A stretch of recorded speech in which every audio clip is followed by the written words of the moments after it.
हरे कृष्णा। वैशंपायन जी कहते हैं, राजन, पितामह भीष्म की बातें सुनकर राजा युधिष्ठिर और उनके भाइयों ने श्रेष्ठ ब्राह्मणों को सोने के समान रंग वाले बैलों और उत्तम गौओं का दान दिया। इसी प्रकार यज्ञों की दक्षिणा के लिए, पुण्य लोकों पर विजय पाने के लिए, संसार में अपनी उत्तम कीर्ति का विस्तार करने के लिए राजा ने उन्हीं ब्राह्मणों को सैकड़ों और हजारों गायें दान में कर दी। इस प्रकार गांव के वर्णन विषयक 70वां अध्याय पूर्ण हुआ। भीष्म जी आगे कहते हैं, राजन, एक समय की बात है। वक्ताओं में श्रेष्ठ इक्ष्वाकुवंशी राजा सौदास ने संपूर्ण लोकों में विचरने वाले वैदिक ज्ञान के भंडार वशिष्ठ जी से, जो उन्हीं के पुरोहित थे, प्रणाम करके इस प्रकार पूछना आरंभ किया। सौदास बोले, भगवन, तीनों लोकों में ऐसी पवित्र वस्तु कौन कही जाती है जिसका नाम लेने मात्र से मनुष्य को सदा उत्तम पुण्य की प्राप्ति हो सके। भीष्म जी कहते हैं, राजन, अपने चरणों में पड़े हुए राजा सौदास से गवोपशिद गौवों की महिमा के गूढ़ रहस्य को प्रकट करने वाली विद्या के विद्वान पवित्र महर्षि वशिष्ठ ने गौवों को नमस्कार करके कहना आरंभ किया। वे बोले, राजन, गौवों के शरीर से अनेक प्रकार की मनोरम सुगंध निकलती रहती है और बहुतेरी गौवें गुगुल के समान गंध वाली ही होती हैं। गौवें समस्त प्राणियों की प्रतिष्ठा हैं और गौएं ही उनके महान मंगल की निधि हैं। गौवें ही भूत और भविष्य हैं। गौवें ही सदा रहने वाली पुष्टि का कारण और लक्ष्मी की जड़ हैं। गौवों को जो कुछ दिया जाता है उसका पुण्य कभी नष्ट नहीं होता है। गौवें ही सर्वोत्तम अन्न की प्राप्ति का कारण हैं। गौवें ही यज्ञ का फल देने वाली हैं। प्रातःकाल और सायंकाल सदा होम के समय ऋषियों को गौवें ही हवनीय पदार्थ अर्थात के धृत आदि देती हैं। प्रभु, जो लोग गौ का दान करते हैं, वे जो कोई भी दुर्गम संकट आने वाला होता है, उन सब से, अपने किए हुए दुष्कर्मों से तथा समस्त पाप समूह से भी वे तर जाते हैं। जिनके पास 10 गौवें हो वह 1 गौ का दान करे। जो 100 गायें रखता हो वो 10 गौवों का दान करे। और जिसके पास 1000 गौवें मौजूद हो वो 200 गांवों का 100 गांवों का दान दे दे तो उनको फल मिलता है। जो 100 गांवों का स्वामी होकर भी अग्निहोत्र नहीं करता, जो 1000 गौवें रखकर भी यज्ञ नहीं करता और जो धनी होकर भी कृपणता नहीं छोड़ता, ये तीनों मनुष्य अर्ध्य अर्थात सम्मान पाने के अधिकारी नहीं हैं। जो उत्तम लक्षणों से युक्त कपिला गौवों को वस्त्र ओढ़ाकर बछड़े सहित उनका दान करते हैं, उसके साथ दूध दोहने के लिए एक कांसे का पात्र भी देते हैं, वे इहलोक और परलोक दोनों पर विजय पाते हैं। शत्रुओं को संताप देने वाले नरेश, जो लोग जवान, सभी इंद्रियों से संपन्न, 100 गायों की युतपति, बड़ी बड़ी सींगों वाली गवेंद्र सांड को सुसज्जित करके 100 गायों सहित उसे क्षत्रिय ब्राह्मण को दान देते हैं, वे जब जब संसार में जन्म लेते हैं तब तब महान ऐश्वर्य के भागी होते हैं। गौवों का नाम कीर्तन किए बिना ना सोएं, उनका स्मरण करके ही उठें और सवेरे शाम उन्हें नमस्कार करें। इससे मनुष्य को बल और पुष्टि प्रदान होती है। गौवों के मूत्र और गोबर से किसी प्रकार उद्विग्न न हो, घृणा ना करें, उनका मांस ना खाएं, इससे मनुष्य को पुष्टि प्राप्त होती है। प्रतिदिन गौओं का नाम लें, उनका कभी अपमान ना करें। यदि बुरे स्वप्न दिखाई दे तो मनुष्य गौ माता का नाम ले। प्रतिदिन शरीर में गोबर लगाकर स्नान करे। सूखे हुए गोबर पर बैठे, उस पर थूक ना फेंके, मलमूत्र ना छोड़े और गौओं के तिरस्कार से बचता रहे। भीगे हुए गोचर्म पर बैठकर भोजन करे, पश्चिम दिशा की ओर देखे और मौन हो भूमि पर बैठकर घी का भक्षण करे। इससे सदा गौओं की वृद्धि और पुष्टि होती है। अग्नि में धृत से हवन करें, धृत से स्वस्ति वाचन कराएं, धृत का दान करें, स्वयं भी गौधृत ही खाएं।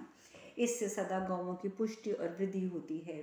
जो मनुष्य सब प्रकार के यत्नों से युक्त तिल की धेनु को इत्यादि गौमती मंत्र से अभिमंत्रित करके उसका ब्राह्मण को दान देता है, वह किए हुए शुभाशुभ कर्म के लिए शोक नहीं करता है। जैसे नदियां समुद्र के पास जाती हैं, उसी तरह सोने से मड़ी हुई सींगों वाली, दूध देने वाली और सुरभि और सौरभि गौवें मेरे निकट आएं। मैं सदा गौओं का दर्शन करूं और गौएं मुझ पर कृपा दृष्टि करें। गौएं हमारी और हम गौओं के हैं। जहाँ गौएं हैं वहीं हम हैं। जो मनुष्य इस प्रकार रात में या दिन में, सम अवस्था में या विषम अवस्था में नाम का कीर्तन करता है वह भय से मुक्त हो जाता है। इस प्रकार श्री महाभारत अनुशासन पर्व के अंतर्गत दान धर्म पर्व में गोदान विषयक 78वां अध्याय पूर्ण हुआ। वशिष्ठ जी कहते हैं कि प्राचीन काल में जब गौओं की सृष्टि हुई थी तब उन गौओं ने 1,00,000 वर्षों तक बड़ी कठोर तपस्या की थी। उनकी तपस्या का उद्देश्य ये था कि हम श्रेष्ठता प्राप्त करें। इस जगत में जितनी दक्षिणाएं देने के योग्य वस्तु हैं उन सब में हम उत्तम समझी जाएं, किसी दोष से लिप्त ना हो। हमारे गोबर से स्नान करने पर सदा सब लोग पवित्र हों। देवता और मनुष्य पवित्रता के लिए हमेशा हमारे गोबर का उपयोग करें। समस्त चराचर प्राणी भी हमारे गोबर से पवित्र हो जाएं और हमारा दान करने वाला मनुष्य हमारे ही लोक अर्थात गोलोक धाम में जाए। जब उनकी तपस्या समाप्त हुई तब भगवान ब्रह्मा ने उन्हें वर दिया, गौओं ऐसा ही हो। तुम्हारे मन में जो संकल्प है वह परिपूर्ण हो। तुम संपूर्ण जगत में जीवों का उद्धार करती रहो। इस प्रकार अपनी समस्त कामनाएं सिद्ध हो जाने पर गौएं तपस्या से उठी। वे भूत, भविष्य और वर्तमान तीनों काल की जननी हैं। अतः प्रतिदिन प्रातः काल उठकर गौओं को प्रणाम करना चाहिए। इससे मनुष्य को पुष्टि प्राप्त होती है। तपस्या समाप्त होने पर गौएं संपूर्ण जगत का आश्रय बन गईं।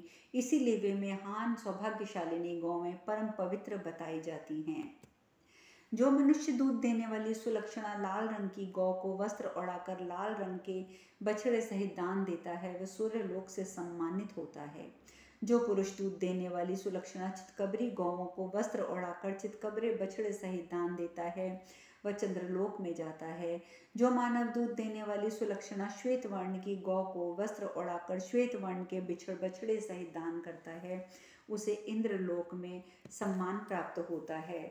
जो मनुष्य दूध देने वाली सुलक्षणा कृष्ण वर्ण की गौ को वस्त्र ओढ़ाकर कृष्ण वर्ण के बछड़े सहित दान करता है वह अग्निलोक में प्रतिष्ठित होता है। जो पुरुष दूध देने वाली सुलक्षणा धुएं जैसे रंग वाली गौओं को वस्त्र ओढ़ाकर धुएं के समान बछड़े के सहित दान करता है वह यमलोक में सम्मानित होता है।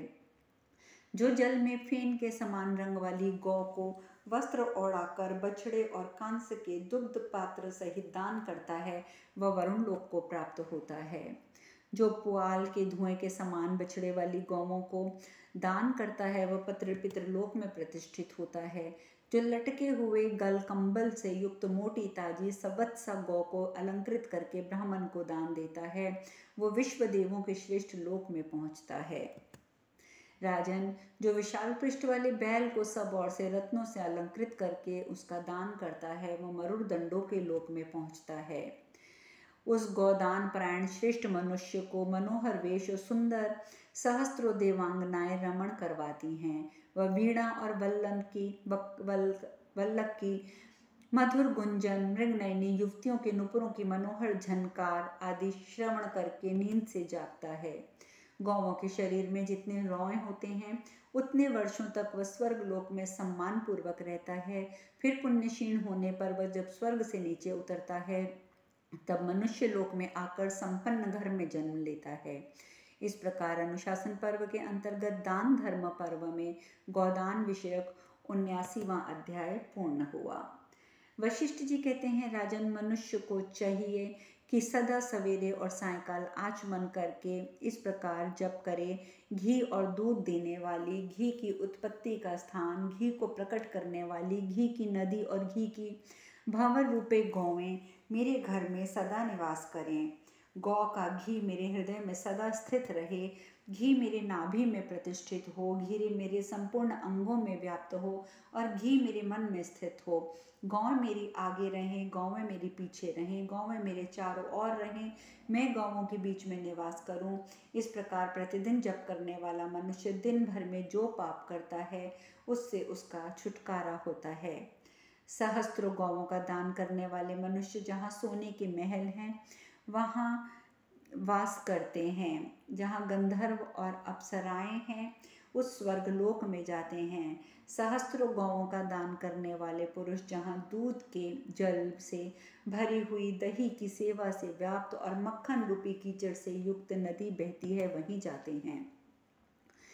जो विधि पूर्वक 1,00,000 गौओं का दान करता है वो स्वर्गलोक में सम्मानित होता है। जो गाय के बराबर तिल की गाय बनाकर उसका दान करता है अथवा जो जलधेनु का दान करता है, उसे यमलोक में जाकर कोई यातना नहीं भोगनी पड़ती। गौ सबसे अधिक पवित्र और जगत का आधार है। वह माता है, वह महिमा की से परिपूर्ण है और उसकी महिमा अप्रमेय है। उसका सादर स्पर्श करें और उसे दाहिने रख कर चलें और उत्तम समय देखकर उसका सुपात्र ब्राह्मण को दान दें। जो बड़े बड़े सींगों वाली कपिला धेनु को वस्त्र ओढ़ाकर उसे दान देता है, वह मनुष्य यमराज की दुर्गम सभा में भी निर्भय होकर प्रवेश करता है। गौदान से बढ़कर कोई पवित्र दान नहीं है।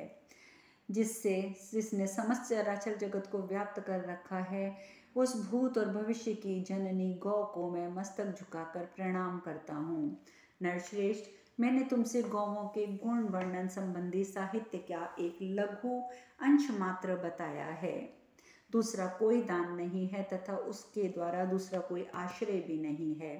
भीष्म जी कहते हैं, वशिष्ठ जी के ये वचन सुनकर भूमिदान करने वाले संयात्मा महात्मा राजा सौदास ने ये बहुत उत्तम उपयोगी पुण्य कर्म है ऐसा सोचकर ब्राह्मणों को बहुत सी गौवें दान दी, जिससे उन्हें उत्तम लोकों की प्राप्ति हुई। इस प्रकार महाभारत अनुशासन पर्व के अंतर्गत दान धर्म पर्व में गौदान विषयक 80वां अध्याय पूर्ण हुआ। इस प्रकार से इस पूरे अध्याय में गौओं के विभिन्न चरित्र, गौओं की महिमा का विस्तृत वर्णन किया गया है। आगे युधिष्ठिर महाराज ये सब सुनने के पश्चात पूछते हैं, पितामह, मैंने सुना है कि गौओं के गोबर में लक्ष्मी का निवास है, किंतु इस विषय में मुझे संदेह है। इस संबंध में मैं यथार्थ सुनना चाहता हूँ। भीष्म जी कहते हैं, नरश्रेष्ठ, इस विषय में विज्ञ पुरुष गौ और लक्ष्मी के संवाद रूप इस प्राचीन इतिहास का उदाहरण देते हैं। एक समय की बात है कि लक्ष्मी ने मनोहर रूप धारण करके गौओं के झुंड में प्रवेश किया। उनके रूप वैभव को देखकर गौवें आश्चर्यचकित हो उठीं। गौओं ने पूछा, देवी तुम कौन हो, कहाँ से आई हो? इस पृथ्वी पर तुम्हारे रूप की तुलना कहीं नहीं है। महाभागे, तुम्हारी इस रूप संपत्ति से हम लोगों को बड़ा आश्चर्य हो रहा है, इसलिए हम तुम्हारा परिचय जानना चाहते हैं। तुम कौन हो, कहाँ से आई हो, कहाँ जाओगी, ये सारी बातें हमें ठीक ठीक बताओ। लक्ष्मी जी बोली, गौओं तुम्हारा कल्याण हो। मैं इस जगत में लक्ष्मी के नाम से प्रसिद्ध हूँ। सारा जगत मेरी कामना करता है। मैंने दैत्यों को छोड़ दिया है, इसीलिए वे सदा के लिए नष्ट हो गए हैं। मेरे ही आश्रय में रहने के कारण इंद्र, सूर्य, चंद्रमा, विष्णु, जल के अधिष्ठिता देवता वरुण, अग्नि आदि देवता आनंद भोग रहे हैं। देवताओं और ऋषियों को मुझसे अनुग्रहित होने पर सिद्धि मिलती है। जिसके शरीर में मैं प्रवेश नहीं करती वे सर्वथा नष्ट हो जाते हैं। धर्म, अर्थ और काम मेरा सहयोग पाकर सुखद होते हैं। मुझे ऐसे ही प्रभाव से संपन्न समझो। अब मैं तुम लोगों के भीतर भी सदा निवास करना चाहती हूँ और इसके लिए स्वयं ही तुम्हारे पास आकर प्रार्थना करती हूँ। तुम लोग मेरा आश्रय पाकर श्री संपन्न हो जाओ। गौओं ने कहा, देवी तुम चंचला हो, कहीं भी स्थिर होकर नहीं रहती। इसके सिवा तुम्हारे बहुतों के साथ एक सा संबंध है, इसलिए हम तुम्हें नहीं चाहती। तुम्हारा कल्याण हो, तुम जहाँ आनंद पूर्वक रह सको वहाँ जाओ। हमारा शरीर तो यूं भी हष्ट पुष्ट और सुंदर है, हमें तुमसे क्या काम? तुम्हारी जहाँ इच्छा हो चली जाओ। तुमने दर्शन दिया, इतने से ही हम कृतार्थ हो गईं। लक्ष्मी जी कहती हैं, गौओं ये क्या बात है? क्या यही तुम्हारे लिए उचित है कि तुम मेरा अभिनंदन भी नहीं करती? मैं सती साध्वी हूँ, दुर्लभ हूँ, फिर भी इस समय तुम मुझे स्वीकार क्यों नहीं करती? उत्तम व्रत का पालन करने वाली गौओं, लोक में ये जो प्रवाद चला आ रहा है कि बिन बुलाए स्वयं किसी के यहाँ जाने पर निश्चय ही अनादर होता है, ये मुझे ठीक ही जान पड़ रहा है। देवता, दानव, गंधर्व, पिशाच, नाग, राक्षस, मनुष्य बड़ी उग्र तपस्या करके मेरी सेवा का सौभाग्य प्राप्त करते हैं। सौम्य स्वभाव वाली गौओं, ये तुम्हारा प्रभाव है कि मैं स्वयं तुम्हारे पास चली आई हूँ, इसीलिए तुम मुझे ग्रहण करो। चराचर प्राणियों सहित समस्त लोक त्रिलोकी में कहीं भी मैं अपमान पाने के योग्य नहीं हूँ। गौवा ने कहा, देवी, हम तुम्हारा अपमान या अनादर नहीं करती, केवल तुम्हारा त्याग कर रही हैं। वह भी इसलिए कि तुम्हारा चित्त चंचल है, तुम स्थिर होकर नहीं रहती। इस विषय में बहुत बातें करने से क्या लाभ? तुम जहाँ जाना चाहो चली जाओ, हमें तुमसे कोई काम नहीं। लक्ष्मी ने कहा, दूसरों को सम्मान देने वाली गौ, तुम्हारा त्याग देने से मैं संपूर्ण जगत के लिए अवहेलित और उपेक्षित हो जाऊंगी, इसीलिए मुझ पर कृपा करो। तुम महान सौभाग्यशालिनियाँ हो, तुम तो सबको शरण देने वाली हो। मैं भी तुम्हारी शरण में ही आई हूँ, तुम्हारी भक्त हूँ। मुझ में कोई दोष नहीं है, अतः तुम मुझे अपना लो। मैं तुमसे सम्मान चाहती हूँ, तुम सदा सबका कल्याण करने वाली हो। तुम्हारे किसी एक अंग में, नीचे के कुत्सित अंग में भी यदि स्थान मिल जाए तो मैं रहना चाहूँगी। वास्तव में तुम्हारे अंगों में कहीं कोई कुत्सित स्थान दिखाई ही नहीं देता। तुम परम पुण्यमयी, पवित्र और सौभाग्यशालिनी हो, अतः मुझे आज्ञा दो, तुम्हारे शरीर में जहाँ मैं रह सकूँ मुझे बताओ। लक्ष्मी के ऐसा कहने पर करुणा और वात्सल्य की मूर्ति शुभ स्वरूपा गौवा ने एक साथ मिलकर सलाह की। फिर उन्होंने लक्ष्मी से कहा, शुभे, हे यशस्विनी, अवश्य ही हमें तुम्हारा सम्मान करना चाहिए। तुम हमारे गोबर और मूत्र में भी निवास करो, क्योंकि तो हमारी ये दोनों वस्तुएं परम पवित्र हैं। सुखदायिनी गौओं, धन भाग्य जो तुम लोगों ने मुझ पर अपना कृपा प्रसाद प्रकट किया। इस प्रकार लक्ष्मी देवी ने कहना आरंभ किया। उन्होंने आगे कहा, ऐसा ही हो, मैं तुम्हारे गोबर और मूत्र में निवास करूंगी। तुमने मेरा मान रखा है, अतः तुम्हारा कल्याण हो। भरत नंदन, इस प्रकार गौओं के साथ प्रतिज्ञा करके लक्ष्मी जी उनके देखते देखते वहां से अंतर्ध्यान हो गईं। बेटा, इस तरह मैंने तुमसे गोबर का महात्म्य बताया है। अब तुम पुनः गौओं का महात्म्य और सुनना चाहते हो तो मुझे बताओ। इस प्रकार श्री महाभारत अनुशासन पर्व के अंतर्गत दान धर्म पर्व में लक्ष्मी और गौओं का संवाद नामक 82वां अध्याय पूर्ण हुआ। अब शेष कथा कल। हरे कृष्णा।